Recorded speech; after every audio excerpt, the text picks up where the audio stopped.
of 9A. So our theme is International Language. Why English? So it's about 100 years ago, educated people spoke and learned French when they met people from other countries. But nowadays, people speak and learn English when they meet foreigners. So nowadays, English is so popular language, and I have been learning English for 2 years, and we can say that English is so popular and it is international language. Why it is so popular around the world, and why it's not other language? Because around the world have a lot of language. So, for example, German language. Why it's not French? French because 200 years ago, French language ruled around the world, and it was so important. But today it's not popular language, and so people. This was writing runic, and this runic was taken off Scandinavian language and Latin language, and the Latin language gave the vocabulary of English, like street words and cattle, cow, and window, and it was so important this country, and it's so good that around the world have one language, and so and English as a key to open doors, a lot of doors, and if we study English, we can study abroad. And Жобамыздың мақсаты ата-бабаларымыздың дүниетанымын қастерлеуге, дәстүрімізді дәріптеп, салтымызды сыйлауға үйрету және де тәрбиелеу. Салт-дәстүр халықтың жөн-жоралғыларының, өмірлік ұстанымдарының жиынтығы. Салт-дәстүр халықтың тұрмыстарында оз тойы, құрбан айт, ораза айт және де ас беру, тағы басқалары. Біздің айтатынымыз қалың мал дәстүр кәдем. Құда түсім рәсімін келісіден соң дала заңы бойынша күйеу жағы қалың мал төлеуге тиіс.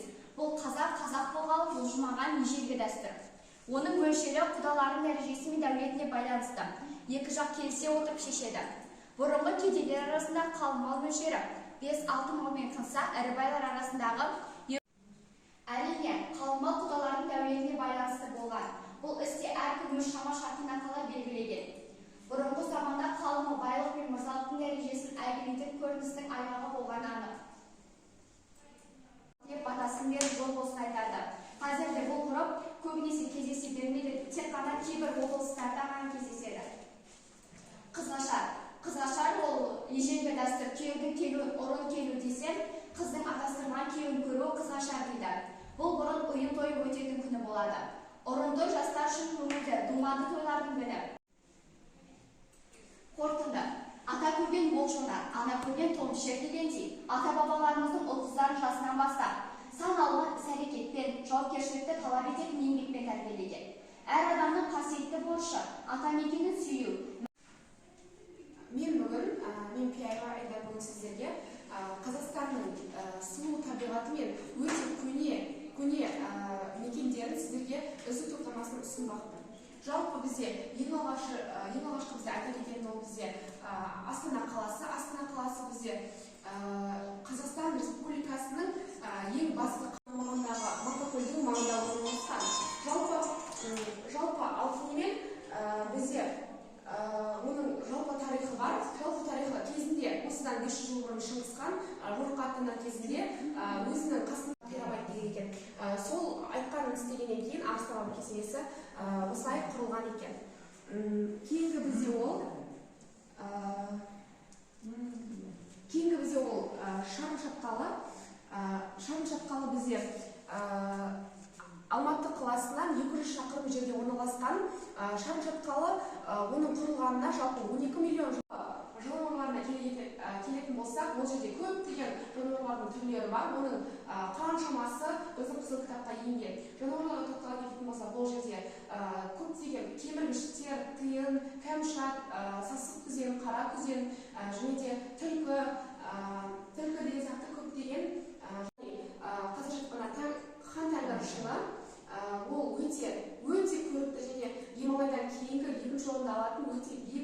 бірі болып табылады. Жалпы Тянь-Шань ол бізде Қырғызстан мен Қытай екеуінің шекарасында орналасқан тау болып табылады. Өзімді қысқаша таныстырып өтетін болсам, менің есімім Жасыл Әсем, және мен номер 95-ші жалпы орта білім беру мектебінің 10-шы сынып оқушысымын. Жетекшім Асанова Тамара. Секция салауатты табиғи орта Қазақстан 2023 стратегиясын жүзеге асырудың негізі. Бүгінгі қорғалғалы отырған жобаның тақырыбы ғажайып ағаш Павловня. Мақсаты. Қорғаудағы мақсаты Павловня ағашын зерттеу. Көшенің бау-бақшалап отыруымыз керек, ағаш теректерді отырғызуымыз керек. Ал мен осы тұста Павловня ағашынан артық ағаш жоқ дер едім.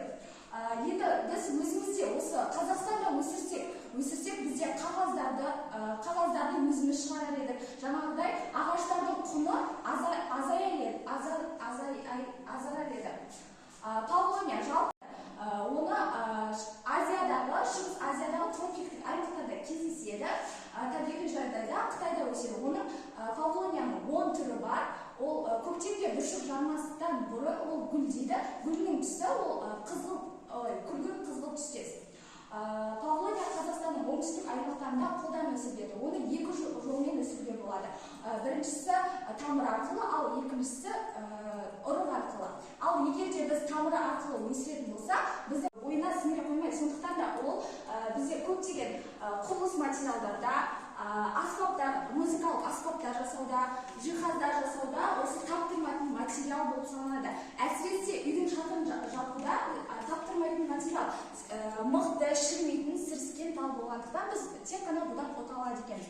Павловняның гүлі белгілі болған, бұрын оны фармацевтикада дәрі-дәрмек ретінде қолданылған екен осы жапырағын, және де оның сығындыларын дәрі-дәрмектерде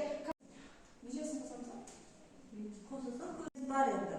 Слайдты да қайта қаралым. Иә, слайдты Әсемнің өзі істеген оны мен таза пейіл ізгі мақсат қана жеткізеді.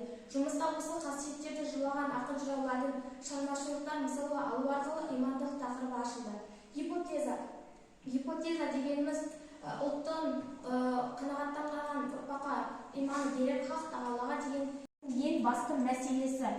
Мұқағалидың бір өлеңінің шумақтарын мысалға алу арқылы өмір дегенге тірлік тәсіра жетелемей ғой. Жарық сәуледен басқаның бәрі бекер ғой. Бекер ғой бәрі, бекер ғой бәрі бөтен ғой. Өмір дегенін бір күндік сәуле екен ғой екен.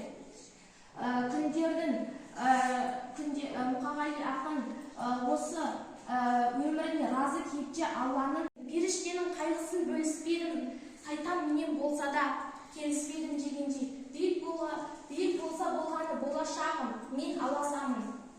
Өмір сахнасына алған заңды орнын сақтауға және оны насихаттауға, көбейтуге үлес қосу. Зерттеу жұмысының ғылыми болжамы егер қазақтың ұлттық киімдері өз дәрежесінде танау көрсетілсе, қазақтардың жастар арасында ата-бабаның рухына, дінге, жастардың ұлттық киімге деген қызығушылығын арттырып, әрі қарай зерделеймін деген оқушыларға пайдалы мәлімет. Сондай-ақ осы материалдарды тарих, өнер пәндеріне элективті курстардың бағдарламасына енгізуге болады. Сондай-ақ олардың ерекшеліктері 300-ге байланысты болып бөлінеді. Мысалы айтатын болсақ, кіші жүздің шапандары шалғайлы, жеңдер ұзын және кең, жүн тартқан қыздарға, келіншектерге және орта жастағы әйелдер мен бәйбішелер киімі. Қыз киімдері кеуделері тар, қынамалы, жаға, жең, кеудесі өңірі кестелі, әшекейлі кесе, жас ұлғанған сайын неғұрлым етекті, кең, мол, қаусымалы бола түседі. Сондай-ақ киімдер ғана емес, олардың бас киімдері де қыздардың көбісі нақышқа сызылған көрсетуге болады.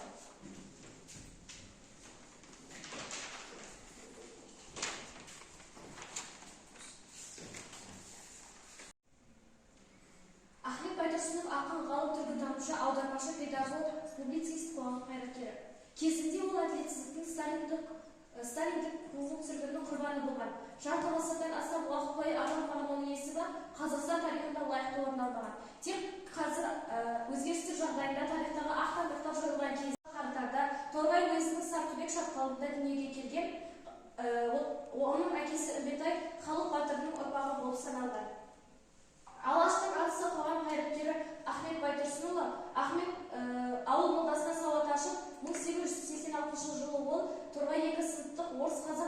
жеке басылымдармен жарық көрді. Елінің егемендігі мен сауаттылығы үшін қызмет етті. Байтұрсыновтай дара тұлғаның өсиеті қалдырған мұрасы тіл жанашырларының алға ұстар бағдаршамы болуға тиіс.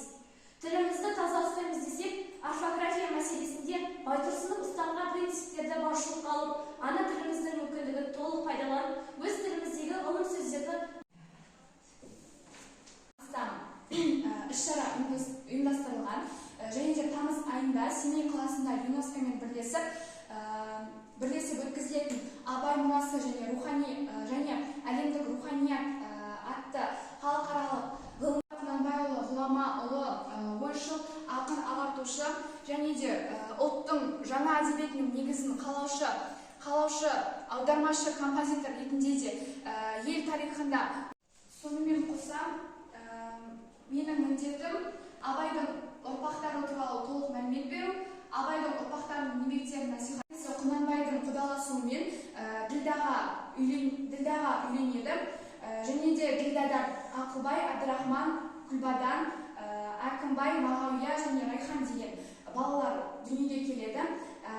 Екінші әйелі шақыра береді деген өнегелі сөзі ақын мұрасының мәңгілік өсиет ретінде бағаланатын айқын аңғартады.